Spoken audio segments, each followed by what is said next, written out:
آدمی ہوں، میرے اتنے روب ہے، میرے اتنے ساتھی ہیں، میری اتنی سورس ہے، میرا کون بگاڑ سکے گا؟ یاد رکھنا، مظلوم نے ہاتھ اٹھا دیے نا، یہ ڈائریکٹ عرش تک دعا جائے گی اور ظالم کا بیڑا غرق ہو جائے گا، چاہے کتنی جناب اس کی سورس ہو۔ غریب آدمی اللہ کی بارگاہ میں اگر فریاد کر دے تمہارے خلاف، یہ درخواست ڈائریکٹ قبول ہوتی ہے۔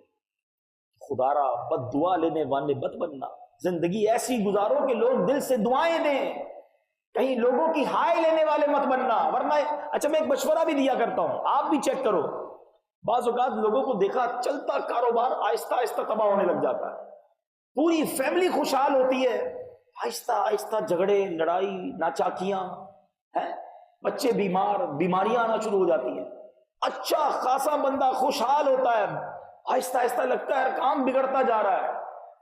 چیک کرو کسی کی ہائی تو نہیں لے لی، کسی کا حق تو نہیں دبا لیا، کسی کو ستایا تو نہیں ہے۔ یاد رکھنا یہ بنی بنائی بگڑ جائے گی۔ اگر چاہتے ہو بنی رہے، اگر چاہتے ہو اللہ عروج دے، اگر چاہتے ہو اللہ زوال نعمت سے بچائے، تو لوگوں کا دل خوش کرنے والے بنو، دل توڑنے والے نہ بنو، ظلم کرنے والے نہ بنو، روب جمانے والے نہ بنو۔ بالکل اسی طرح میرے پیچھے اسلامی بھائیوں، اب دوسرے نبی پاک نے کیا فرمایا؟ کس کی دعا؟ آقا علیہ الصلوۃ والسلام فرماتے ہیں کہ مسافر کی دعا، مظلوم کی دعا، مسافر کی دعا۔ جب بھی سفر پر جائیں نا، اور سبحان اللہ، اللہ کرے کہ نیکی والا سفر زیادہ ملتا رہے، مدنی قافلے میں سفر کا موقع ملتا ہے، یہ ہے ہی راہ خدا کا سفر، اس پہ خوب دعا کرے، تہجد میں اٹھ کے دعا کرے، اللہ نصیب کرے تو مکے مدینے کے سفر کو جائیں تو ادھر خوب دعائیں کرے تو مسافر کی دعا سنی جاتی ہے۔ اور تیسرا فرمایا والدین کی دعا، اپنی اولاد کے حق میں یہ ضرور سنی جاتی ہے کہ ماں باپ سے دعائیں لینا یہ نصیب والوں کا حصہ ہے۔ اللہ کرے کہ جس کے بھی ماں باپ زندہ ہے نا، سدا ان سے راضی رہیں، دعائیں دیتے رہیں، دعائیں دیتے رہیں، دعائیں لیتے رہو، انشاءاللہ بیڑا پار ہے۔ تو یہ وہ تین قسم کی دعائیں ہیں جس کو لینے کی کوشش کرنی چاہیے۔ ہاں، اب جن کے ماں باپ چلے گئے، اب احساس ہوتا ہے کہ ایک صاحبان تھا، ایک رحمت تھی جو گھر میں ہی تھی، کتنی بڑی رحمت تھی کہ نبی پاک علیہ الصلوۃ والسلام فرماتے ہیں، خدمت تو دور کی بات ہے، خوش نصیب ہے جو خدمت کرتے ہیں، صرف محبت سے دیکھنا خدمت تو بہت بڑی بات ہے۔ اللہ کے حبیب علیہ الصلوۃ والسلام فرماتے ہیں جو بچہ اپنے ماں باپ کو محبت سے دیکھتا ہے، اللہ اسے حج مبرور کا ثواب عطا فرماتا ہے۔ صحابہ کرام نے عرض کی حضور، اس کا خلاصہ حضور کو اس دن میں 100 مرتبہ دیکھ لے؟ نبی پاک فرماتے ہیں اللہ اکبر و اطیب، اللہ بہت بڑا اور پاک ہے، کوئی 100 بار دیکھے اللہ 100 حج کا ثواب عطا فرماتا ہے۔ صرف محبت سے دیکھنے پر حج کا ثواب ہے۔ خدمت کرنے والا، پیر دبانے والا، کھانا پیش کرنے والا، دوائی کھلانے والا، مسکرا کے ملنے والا ہے، ان کی خواہشیں پوری کرنے والا، ان کی آواز پر لبیک کہنے والا، اس کے تو وارے نہیں آ رہے ہیں۔ لیکن جہاں یاد رکھو، میں نے کیا کہا، مظلوم کی دعا قبول ہوتی ہے، تو ظلم نہ کرنا کہیں تمہارے خلاف دعا نہ ہو۔ اسی طرح ماں باپ کی دعا قبول ہوتی ہے۔ اگر ماں باپ نے بربادی کی دعا کر دی، اتنا تنگ کرتے کچھ لوگ ماں باپ کو کہ پھر ماں باپ ان کے لیے آخر کار تنگ آ کر ان کے منہ سے نکل جاتا ہے، اور کہیں ماں باپ سے بد دعا نکل گئی تو پھر تو تباہی ہے نا۔ یہاں میں جو ماں باپ ہے ان سے بھی ایک بات کرنا چاہوں گا۔ کئی عورتوں کی عادت ہوتی ہے، میری مائیں، میری بہنیں غور سے سنیں، بات بات پر اولاد کو کوسنے نہ دیا کریں۔ اولاد واقعی بری ہے آپ کی، نافرمان ہے، تنگ کر رہی ہے آپ، لیکن کہتے ہیں نا تو برباد ہو، کبھی خوشی نہ دیکھے، تجھے کیڑے پڑیں۔ اچھا بعد میں ماں کی یہ وہ کہتے ہیں نا دل سے نہیں ہو رہا ہوتا، وہ اس کی عادت ہوتی ہے ماں کی، اور پھر بیٹے کو کچھ ہو جاتا ہے تو روتی بھی ماں ہی ہے۔ کیا پتا کون سا وقت قبولیت کا ہو۔ بچے کے لیے اچھی دعا کرے۔ آپ کا بچہ آپ کو ستاتا ہے نا، آپ یہ دعا کر دیں نا اللہ سے، اللہ اس کو میرا فرما بردار بنا دے، یہ بھی تو دعا قبول ہو جائے گی نا، تو آپ کا فرما بردار ہو جائے گا۔ آپ کیوں اس کے لیے بربادی کی دعا کرتے ہیں؟ کیونکہ بربادی کی دعا ہو گئی تو پھر وہ بربادی سے بچ نہیں پائے گا۔ بچہ آپ کا ہی ہے، رونا بھی پھر بعد میں آپ کو ہی ہے۔ اور بچوں سے کہوں گا کہ کبھی زندگی میں ایسے کام نہ کرنا کہ ماں باپ ناراض ہو کر دل سے بد دعا دے۔ ماں جو ہے نا یہ جنت کی چوکھٹ ہے۔ ایک بار نبی پاک علیہ الصلوۃ والسلام کی بارگاہ میں ایک شخص آیا، کہتا حضور جہاد میں جانا ہے، اللہ کی راہ میں لڑنے کے لیے جانا چاہتا ہوں، اجازت چاہیے۔ پیارے آقا نے فرمایا کیا تیری والدہ زندہ ہے؟ اس نے عرض کی حضور جی ہاں میری ماں حیات ہے۔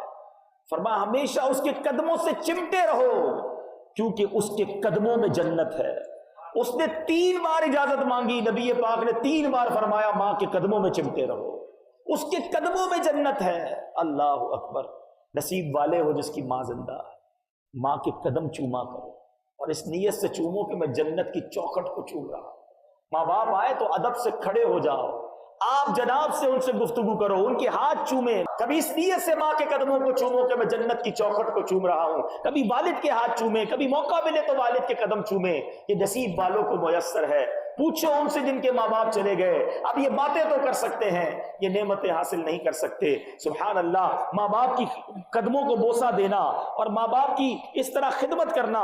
سنو، ایک بار حضرت عائشہ فرماتی ہیں نبی پاک علیہ الصلوۃ والسلام نے ارشاد فرمایا میں جنت میں داخل ہوا، میں نے تلاوت قرآن کی آواز سنی۔ نبی پاک فرماتے ہیں میں نے فرشتوں سے پوچھا یہ کون ہے؟ فرشتوں نے کہا یہ حارثہ بن نعمان ہیں۔ نبی پاک نے فرمایا نیکی کا اجر ایسا ہی ہوا کرتا ہے، نیکی کا اجر ایسا ہی ہوا کرتا ہے۔ حارثہ بن نعمان کرتے کیا تھے؟ اپنی ماں کی خوب خدمت گزاری کیا کرتے تھے۔ جنت میں تلاوت قرآن۔ ایک بار ایک شخص حاضر ہوا ایک استاذ ابو اسحاق کی بارگاہ میں، کہتا ہے حضور میں نے خواب میں دیکھا آپ کی داڑھی میں ہیرے جواہرات اور یاقوت تھے، خواب میں نے آپ کی داڑھی زیورات والی دیکھی ہے، اس کی کیا وجہ ہے؟ کہتے ہیں بات صحیح ہے بیٹا، مسئلہ یہ ہے رات ماں کے قدم چوم رہا تھا، برکت کے لیے اپنی داڑھی ماں کے قدموں کے ساتھ لگا دی تھی۔ اللہ اکبر، یہ ہے ماں باپ، کوئی ان کا حق ادا نہیں کر سکتا۔ اور ماں میں نے کہا نا ناراض ہو جائے، ان کی طرف سے خدا نہ خواستہ اگر بددعا نکل جائے۔ میں آپ کو ایک واقعہ سناتا ہوں، زمخشری جو معتزلی فرقے کا عالم گزرا، اس کی ایک ٹانگ کٹ گئی۔ لوگوں نے کہا تیری ٹانگ کیسے کٹ گئی؟ کہا یہ میری ماں کی بددعا کا نتیجہ ہے۔ معتزلی فرقے کا بڑا عالم کہتا ہے قصہ یہ ہوا کہ بچپن میں چڑیا میں نے دیکھی، وہ دیوار میں گھس گئی تھی، وہ ڈوری اس کی باہر لٹک رہی تھی، میں نے بڑی ڈوری کو بے دردی سے کھینچا، چڑیا پھڑکتی ہوئی باہر نکلی مگر بیچاری کی ٹانگ کٹ کر دور جا گری۔ میری ماں نے جب یہ دردناک منظر دیکھا تو تڑپ کر کہا کہ جس طرح تو نے اس بے زبان کی ٹانگ کاٹی ہے اللہ تیری ٹانگ کاٹ دے۔ کہتا ماں نے تو کہہ دیا، دعا ماں کی زبان سے نکلی تھی، قبول تو ہونی تھی۔ کچھ عرصے کے بعد میں بخارا گیا علم سیکھنے کے لیے، سواری پر چڑھا، گر پڑا، ایسی شدید چوٹ لگی کہ مجھے آخر کار اپنی ٹانگ کٹوانی پڑی۔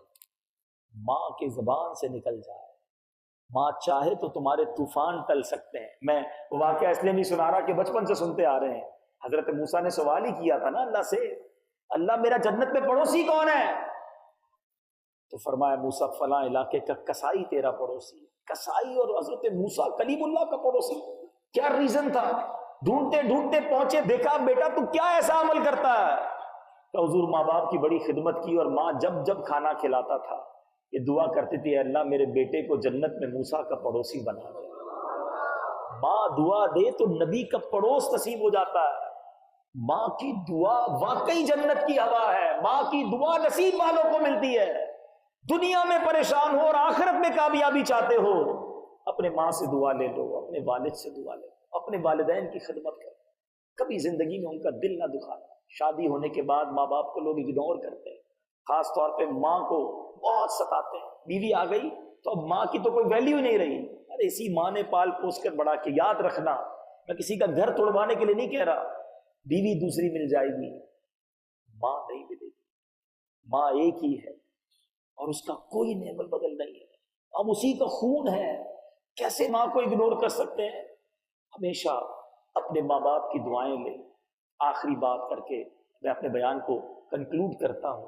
ایک بار حضرت علقمہ ان کے انتقال کا وقت قریب آیا، ان کی زوجہ نے کہا کہ نبی پاک کو پیغام دے دو۔ نبی پاک کے پاس معاملہ آیا کہ حضور علقمہ کی زبان پر کلمہ جاری نہیں ہو رہا ہے۔ پیارے آقا نے فرمایا اچھا، اب اس کا میں خلاصہ بیان کر رہا ہوں۔ فرمایا کیا علقمہ کی ماں زندہ ہے؟ کہا حضور ماں ہے مگر بہت ضعیف ہے، بوڑھی ہو گئی ہے۔ پیارے آقا نے پیغام بھجوایا، والدہ نبی پاک کے پاس آ گئیں۔ پیارے آقا نے فرمایا اے ام علقمہ ذرا بتاؤ تو علقمہ کیسا بندہ ہے؟ کہا یا رسول اللہ بڑا نیک ہے، روزے دار ہے، صدقہ خیرات کرنے والا، نماز پڑھنے والا۔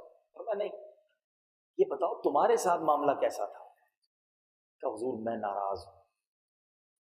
علقمہ رضی اللہ تعالیٰ عنہ کی ماں کہتی ہیں میں اپنے بیٹے سے ناراض ہوں۔ کیا وجہ؟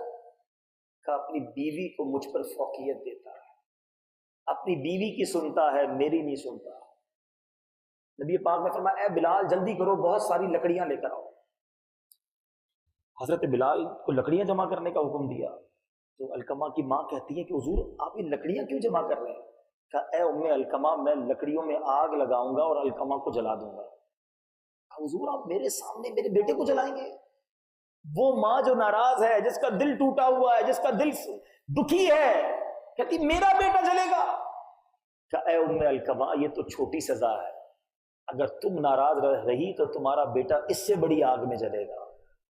کہ حضور میں آپ کو گواہ بناتی ہوں، اللہ کو گواہ بناتی ہوں، فرشتوں کو گواہ بناتی ہوں، حضور میں نے اپنے بیٹے علقمہ کو معاف کر دیا۔ حضور نے کہا بلال واپس جاؤ، دیکھو علقمہ کی زبان پر کلمہ جاری ہوا۔ حضرت بلال کمرے میں داخل ہوتے ہیں، حضرت علقمہ کی زبان پر کلمہ جاری ہو جاتا ہے۔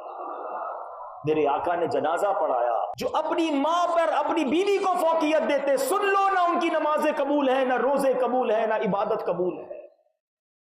آج نمازیں پڑھ کر، روزے رکھ کر، نیک بن کر، مذہبی ماحول میں آ کر ہم سمجھے سب کچھ کر لیا۔ ماں باپ ناراض ہیں تو رب بھی ناراض ہے، ماں باپ راضی ہے تو رب راضی ہے۔ یہ ضرور ہے کہ اس واقعے سے کوئی یہ نہ سمجھے کہ اب ماں باپ کہیں بیوی پر ظلم کرو تو آپ ظلم بھی کریں گے، ایسا نہیں ہے، بیلنس رکھنا ہوگا، مگر اگنورنس تو نہ ہونا کہ ماں کے لیے کھانا نہیں ہے، بیوی کے لیے کھانا ہے، ماں بیچاری دوائی مانگے تو ٹائم نہیں اور بیوی کو گھمانے پھرانے کا ٹائم ہے۔ خدمت تو نہ چھوڑ دینا۔ میں یہ نہیں کہتا کہ ماں باپ کے کہنے پر بیوی پر ظلم کرنا شروع کر دیں، وہ بھی کسی کی بیٹی ہے اور وہ بھی ہمارے بچوں کی ماں ہے، لیکن میں جو کہنا چاہ رہا ہوں، امید ہے بات پہنچ رہی ہوگی کہ یہاں کچھ اور میں سمجھانا چاہ رہا ہوں کہ لوگ بالکل اب ماں باپ کو کہتے ہیں اب آپ کی نہیں ہماری لائف ہے، اب ہماری زندگی ہے، ہماری پرائیویسی ہے، ہماری انجوائمنٹ کے دن ہے، آپ کی خدمت کدھر سے کروں؟ کل لے جاؤں گا ڈاکٹر کے پاس، پرسوں چلے جائیں گے، امی آپ کی تو فرمائشیں ہی ختم نہیں ہوتی ہیں، ابو جان آپ بوڑھے ہو گئے، آپ کھانستے رہتے ہیں، ہمارے بچوں کی نیند برباد ہوتی ہے۔ اس طرح بات کرتا ہے کوئی ماں باپ سے؟ اس طرح ماں باپ کو کوئی رپلائی دیتا ہے؟ زبان لٹک نہیں جاتی کہ ماں باپ کے آگے اٹھتی ہے؟ قرآن کہتا ہے ماں باپ کے سامنے اف نہ کہو، اور آج گالیاں دیتے ہیں لوگ اپنے ماں باپ کو۔ روایتوں کا مضمون ہے کہ ماں باپ کے نافرمان کو قبر اس طرح دبائے گی کہ اس کی پسلیاں ٹوٹ پھوٹ کر ایک دوسرے میں پیوست ہو جائیں گی۔ ماں باپ بہت بڑی نعمت بھی ہے اور ان سے ڈرنا بھی ہے۔ کس حوالے سے؟ حدیث پاک میں نبی پاک سے ایک شخص پوچھتا ہے حضور میرے ماں باپ کا میرے پر کیا حق ہے؟ حدیث پاک کا مضمون ہے، میرے آقا فرماتے ماں باپ ہی تیری جنت ہے، ماں باپ ہی تیری دوزخ ہے۔ اس کا مطلب کیا ہوا؟ خدمت کرو تو جنت تمہارا مقدر ہے، انہیں ناراض کر بیٹھے تو جہنم تمہارا مقدر ہو جائے گی۔ خدارا دوستوں کی خوشی عزیز ہے۔ آدھی رات کو دوست فون کرے یار ذرا موٹر سائیکل خراب ہو گئی ہے، گاڑی خراب ہو گئی ہے، ارے میں آیا بھائی، جان حاضر، دوستوں کے لیے جان حاضر، کھانا کھلانی، دعوت، آؤٹنگ، سب دوستوں کے لیے۔ ماں باپ بیچارے رات کو کبھی کہہ دیں کہ بیٹا ڈاکٹر کے پاس جانا ہے، تو نہیں ابھی میری ہمت نہیں ہے، میرے پاس ابھی ٹائم نہیں ہے، میں دوستوں میں ہوں۔ نہ کرو ایسا۔ اور میں سچ بتاؤں، اور یہ روایتوں میں بھی لکھا ہے، ماں باپ کی فرما بردار جو ہے نا، اس کو آخرت میں تو نوازا جائے گا انشاءاللہ، تو دنیا میں بھی بہت نوازا جاتا ہے۔ اور ماں باپ اصل میں بیسیکلی یہ وہ فاسٹ ریزلٹ پرسنالٹیز ہیں کہ ان کو ستانے والا دنیا میں بھی اس کی تکلیف دیکھتا ہے، دنیا میں بھی عذاب دیکھے گا۔ جو اپنے ماں باپ کی نافرمانی کرتا ہے، اس کے بچے اس کی نافرمانی کرتے ہیں۔ یہ ایسا مکافات عمل ہے جو آپ اپنی آنکھوں سے دیکھیں گے۔ جو اپنے ماں باپ کو ستاتا ہے نا، اپنے بچوں میں دیکھے گا۔ جس نے اپنے ماں باپ کی خدمت کی ہے، اس کے بچے بھی اس کے فرما بردار ہیں۔ یہ ٹٹ فار ٹیٹ ہے، جیسے کو تیسا ہے۔ چاہتے ہو اگر آپ کی اولاد آپ کی فرما بردار بن جائے، اپنے ماں باپ کی عزت اپنی اولاد کے سامنے کرو۔ اولاد دیکھے کہ میرا والد جو ہے دادا کا ہاتھ چوم رہا ہے، دادی کا ہاتھ چوم رہا ہے، نانا نانی کی عزت کر رہا ہے، تو بچے بھی آپ کی عزت کریں گے۔ بیٹا ہی دیکھ رہا ہے باپ تو ابو کے سامنے الٹی باتیں کر رہا ہوتا ہے، ابو کے جانے کے بعد ابو اور یعنی دادا کی اور دادی کی غیبت کر رہے ہوتے ہیں کمرے میں بیٹھ کر، بری بری باتیں کر رہے ہوتے ہیں، تو بچہ کیا سیکھ رہا ہے کہ ٹھیک ہے میں نے بھی بڑا ہو کے ابو کے ساتھ یہی کرنا ہے۔ وہ ایک سنا ہوگا نا آپ نے، پوسٹ بھی چلی تھی سوشل میڈیا پہ، ایک بچہ جو ہے وہ چھوٹا سا ایک گھر بنا رہا تھا، ڈرائنگ بنا رہا تھا ہاؤس کی، اس میں سے چھوٹا سا ایک کمرہ بھی بنایا، تو باپ نے کہا ماشاءاللہ بہت پیارا بیوٹیفل ہاؤس بنایا ہے، بیٹا یہ چھوٹا سا کیا بنایا ہے؟ کہا ابو یہ اسٹور روم ہے، آپ کے لیے بنایا ہے۔ کہا میرے لیے؟ کہا ابو جان ابھی آپ نے بھی تو دادا کو اسٹور روم میں رکھا ہے نا، جب میں بڑا ہوں گا اپنا گھر بناؤں گا نا تو آپ کے لیے بھی میں نے اسٹور روم رکھا ہے، آپ کو بھی میں اسٹور میں رکھوں گا۔ یہ تربیت ہے جو تم اپنی اولاد کو دے رہے ہو۔ ارے پتا چلے کہ میرے والد کا اگر سب کچھ ہے تو اس کا والد ہے، اس کی ماں کے آگے میرے والد کے لیے کچھ اور نہیں ہے۔ اپنے ماں باپ کی بات آ جائے وہ سب قربان کرنے کے لیے تیار ہو جاتا ہے۔ جب یہ تمہارے جذبات ہوں گے تو یہی تمہاری اولاد میں اترے گا۔ اللہ کرے کہ دل میں اتر جائے میری بات۔ یاد رکھنا میٹھے اسلامی بھائیو، بعض لوگ اللہ کے حقوق تو پورے کر رہے ہوتے ہیں، نمازی بھی ہوتے ہیں، روزہ دار بھی ہوتے ہیں، عبادت گزار بھی ہوتے ہیں، مگر ماں باپ کے حقوق میں کمی لاتے ہیں، بھائی بہنوں کے حقوق میں کمی لاتے ہیں، رشتہ داروں کے حقوق میں کمی لاتے ہیں۔ فیملی جو ہے نا اس کے ہم پر بہت حقوق ہیں۔ ایک طویل واقعہ ہے کہ مکے میں ایک شخص 60 سال تک عبادت کرتا رہا، طواف کرتا رہا، روزے رکھتا رہا، یہ ساری عبادتیں اس کے منہ پر اس لیے مار دی گئیں کہ اس کی ایک معذور بہن تھی، اس نے اپنی بہن کی خدمت نہ کی، بہن کو تکلیف پہنچائی۔ یہ وہ ہستیاں ہیں جو یقین کریں چلی جائیں تو پھر یاد آتے ہیں۔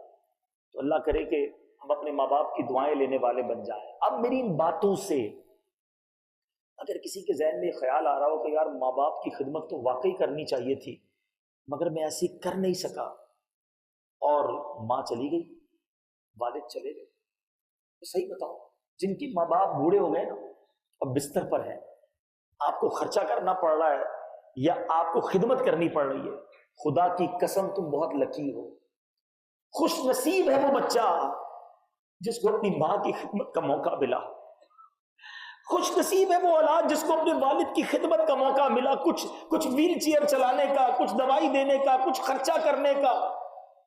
ارے کئی ماں باپ تو ایسے جو خدمت کا موقع ہی نہیں دیتے۔ میری ماں نے ہم سے کوئی خدمت نہیں لی، جس رات انتقال ہوا اس رات بھی کھانا ماں نے بنایا تھا۔ ہے وہ کہتے ہیں نا ماں وہ کھانا بھی کیا بناتی ہے، بچے کو کیا پسند ہے، گھر والوں کو کیا پسند ہے۔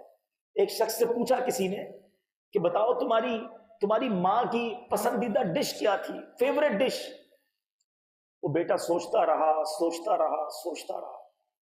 آخر میں کہتا ہے ماں کی پسندیدہ ڈش تو بچا ہوا کھانا تھی، ماں نے تو کبھی اپنے لیے کچھ بنایا ہی نہیں، آج بیٹے کو یہ پسند ہے تو یہ بنا دوں گی، ببو کے بیٹے کے والد کو یہ پسند ہے تو یہ بناؤں گی، بچی کی پسند کا کھانا بنایا۔ ساری زندگی میں کبھی یہ نہ سنا کہ ماں نے یہ کہا ہو یہ میرا پسند کا کھانا ہے جو میں نے آج بنایا۔ ماں نے کہا بیٹا کھا لو، ہم نے کہا امی بچ جائے گا، کہا بیٹا بچ جائے گا تو میں کھا لوں گی۔ ماں نے تو بچا ہوا کھانا ہی کھایا، ٹھنڈی روٹی کھائی، ہمیں گرم کھانے کھلائے۔ خدا کی قسم یہ وہ نعمتیں۔ اب اگر کسی کو خیال آ رہا ہے کہ ماں چلی گئی، والد چلا گیا، اب کیسے خدمت کریں، اب کیسے ان کی روح کو راضی کریں، شریعت آج بھی آپ کو موقع دیتی ہے۔ کیا کمپلیٹ ریلیجن ہے، کیسا زبردست مذہب ہے ہمارا کہ اگر آج بھی ماں باپ کی روح کو خوش کرنا چاہتے ہو تو اسلام کہتا ہے ان کے لیے ایصال ثواب کرو، دعائیں کرو، ان کو نیکیاں پہنچاؤ۔ بیٹا جب ماں باپ کے لیے ایصال ثواب کرتا ہے، اولاد ایصال ثواب کرتی ہے، قرآن پاک پڑھ کے، نظر و نیاز کر کے، نمازیں پڑھ کے، ذکر و اذکار کر کے، درود پاک پڑھ کے ان کی قبر پر جائے، وہاں فاتحہ پڑھے، سورہ یاسین سناؤ اپنی ماں کو، اپنے والد کو، اتنی آواز سے پڑھو کہ وہ سنیں۔ علماء کہتے ہیں اللہ تعالیٰ ان کی روح کو ان سے راضی کر دے گا، وہ نافرمانوں میں نہیں، وہ فرما برداروں میں شامل ہو جائے گا۔ مگر آج مرنے کے بعد تو یاد ہی کوئی نہیں کرتا ہے، سویم کر لیا، 40واں کر لیا، وہ بھی رسم، رشتہ دار کیا کہیں گے اگر 40واں نہیں کیا، پھر کون یاد رکھتا ہے، پھر کون جاتا ہے قبر پہ۔ ماں باپ وہ ہستی ہیں، سنو اگر اب یہ بات سن رہے ہو نا کہ محبت سے دیکھنے پر حج کا ثواب تھا، اللہ اکبر، یہ آج قبر میں چلے گئے ہیں۔ احادیث کا یہ مضمون ملتا ہے جو بیٹا اپنے ماں باپ کی قبر کی زیارت کو جائے اللہ اسے بھی حج کا ثواب عطا فرماتا ہے۔ چلے جاؤ نا قبر پر، ماں کے قدم نہیں چوم سکے، آج ماں کی قبر کی چوکھٹ کو چوم لو کہ اس نیت کے ساتھ ماں تیرے قدم چوم رہا ہو۔ روایتوں کا مضمون ہے جو بچہ اپنے ماں باپ کی قبر پر کثرت سے زیارت کو جاتا ہے، مرنے کے بعد فرشتے اس کی قبر کی زیارت کو آتے ہیں، نہیں جاتے قبرستان، نہیں کرتے فاتحہ، نہیں پہنچاتے ایصال ثواب۔ ارے جو کچھ ہے میرے اور آپ کے پاس وہ ماں باپ کا ہے، اگر ماں باپ چلے گئے نا، کم از کم ایک مسجد بناؤ ماں باپ کے نام، پوری نہیں بنا سکتے حصہ ملاؤ، یہ گفٹ ہوگا آج اولاد کی طرف سے اپنے ماں باپ کے لیے۔ ہو سکے تو کوئی مسجد بنا دیں، کوئی مدرسہ بنا دیں، کوئی نیکی کا ایسا کام کریں۔ ہم نکمے لوگ ہیں، ہم روز ثواب نہیں پہنچا سکتے، کر لو نا ایسا کام، ابھی تو موقع ہے، ایسی فیکٹری لگا لو ثواب کی کہ روز امی ابو کو ثواب پہنچے نا۔ یہ بیٹے کا کام ہے، اولاد کا کام ہے، انہوں نے کر لیا جو کرنا تھا، میری باری ہے نا، اب میری باری ہے کہ میں اپنے مرحوم ماں باپ کے لیے کیا کرتا ہوں۔ نہیں جناب، پیسے بہت کیسے نکالوں، میرے کاروبار کا کیا ہوگا، میرے بچوں کا کیا ہوگا، بھول گئے بوڑھے ماں باپ کو قبر میں۔ آج ان کو نیکیاں چاہیے، وہ انتظار کر رہے ہوتے ہیں، مرحوم ہی سال ثواب کا انتظار کرتا ہے۔ یاد کرو، روز پکا پکا کر کھلایا ماں نے، اب تمہاری باری ہے، کچھ تو پہنچا دو ماں کو، کچھ تو بھجواؤ ثواب۔ آج اولاد حرام کام کرتی ہے اور ماں باپ کو قبر میں تکلیف پہنچاتی ہے۔ نہ کرو حرام کام، نہیں کرو اللہ کی نافرمانی، کیونکہ اولاد کے نامہ اعمال کہ ماں باپ کو پیش کیے جاتے قبر میں، اچھے اعمال دیکھتے ہیں تو ماں باپ کی روحیں خوش ہوتی ہیں، اور گناہ کرتے ہیں تو ماں باپ کو قبر میں بھی تکلیف ہوتی ہے۔ کتنا بد نصیب ہے وہ شخص، زندگی میں بھی ماں باپ کو خوش نہیں کر سکا اور قبر میں بھی تکلیف پہنچا رہا ہے۔ کیا کریں ایسا؟ دعوت اسلامی کا ماحول کمال کا ماحول، آ جاؤ اس ماحول میں اپنے بچوں کو بھی داخل کریں۔ آج میں دعوت اسلامی میں ہوں تو ہم نے یہ سب کچھ کرنے کی کوشش کی نا، ہوتے کسی معاذ اللہ برے ماحول میں تو کسے یاد آتی ماں باپ کی؟ بچے نیک بناؤ تاکہ مرنے کے بعد بچے ہمیں ایصال ثواب کر سکے۔ اولاد ہمارا سرمایہ ہے، اور میں آپ کو ایک اور بات بتاؤں، اولاد کے علاوہ کوئی یاد بھی نہیں کرتا۔ اولاد ہی نکمی ہوگی تو کون یاد کرے گا؟ اولاد ہوگی جو پکڑ پکڑ کے لائے گی، ارے میری ماں کی برسی ہے، میرے والد کا 40واں ہے، والد کی نیاز ہے، آ جاؤ بھائی دعا کر لو، کیونکہ اولاد کو فکر ہوگی ماں باپ کی۔ اولاد کوئی ٹینشن نہیں ہے تو کون یاد کرے گا پھر مجھے اور آپ کو؟ تو ایسی اولاد تیار کرو جو مرنے کے بعد مجھے اور آپ کو ایصال کر سکے۔ اللہ میری بھی اور آپ کی اولاد کو بھی ایسا بنا دے، ہمیں بھی نیک کرے، ہمارے بچوں کو بھی نیک کر دے، اور مرنے کے بعد ایسے ثواب جاریہ کے کام ہم دنیا سے کر کے جائیں کہ روزانہ قبر میں ثواب کے تحفے ملتے رہیں۔ اللہ تعالیٰ مجھے اور آپ کو عمل کرنے کی توفیق عطا فرمائے۔ صلو علی الحبیب۔